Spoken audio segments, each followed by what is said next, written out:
all the top 12 seeds move on for the first time in a decade. Is that good or bad for the tournament? Well, I mean, look, is it good? The actual tournament is great because they're going to get monster ratings and great games. But I think it's terrible for the tournament. I just say there's, when Oregon with its $1 billion, Nike deal, and that's an exaggeration, but, Phil Knight's giving them hundreds of millions of dollars. When they're your plucky double-digit seed, that's all you need to know about, sort of where this is. But there's no one to root for. There's just, it's like there's a bunch of like Apple versus Microsoft matchups in the next round. I mean, the magic of March is, like you guys were saying, Sturgeon and George Mason and VCU and Butler, and there's just no magic, just really good games.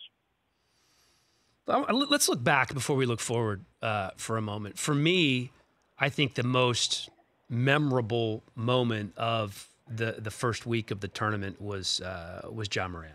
Can you speak up? I'm not hearing you very well. Yeah, let me talk a little bit louder. You hear me okay, Pete? Yeah, I got you a little bit now. It's really faint. I apologize. No worries. Ja Morant, for me, the most memorable thing about the first weekend, outside of maybe the Duke UCF game, was there one thing in particular or two that maybe stood out to you the most from the first week?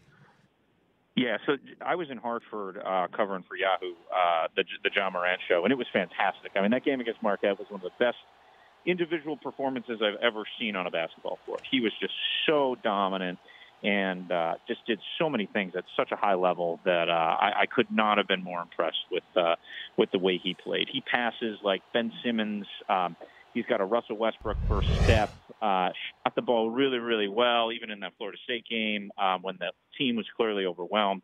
Yeah, this was, the first weekend will be remembered for that Ja Morant moment. And that was really, other than our friends, the Anteaters, the only, significant upset. But let's face it, Murray was only a 3-point underdog. The difference between the sort of mid-major flotsam and jetsam, high major flotsam and jetsam sludge that sort of is just, eked its way into the tournament year after year, the St. John's, the Arizona States, those types of teams, even like a team like Ole Miss, I know they were a 9 seed, but they just got blasted. The difference between them and the really high end mid-majors, a team like Murray, but you look at places like Furman and Greensboro and other things. There's really not that much difference between those caliber programs. And Murray was a blast to watch against Marquette, and it was because of Ja. Who's been the most impressive team? Did I see correctly that Gonzaga hasn't lost in 100 days? Well, no, that's wrong because they lost to St. Mary's. St. Mary's, I think they lost once in 100. They haven't lost a ton. Would they be the most impressive team so far or no?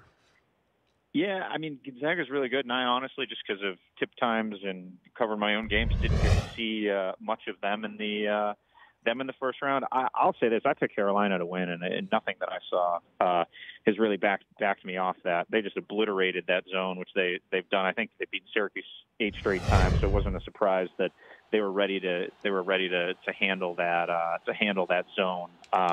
Yeah, I'm really still bullish on Carolina, and I think they're the best overall team. Duke obviously has the best high-end talent, not only with Zion, but his crew with Reddish and Barrett and Jones.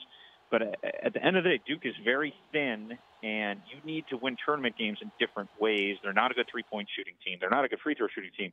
There are vulnerabilities that make a Duke loss from this point on would not be shocking. The Rich Eisen Show, weekdays at noon Eastern on Audience.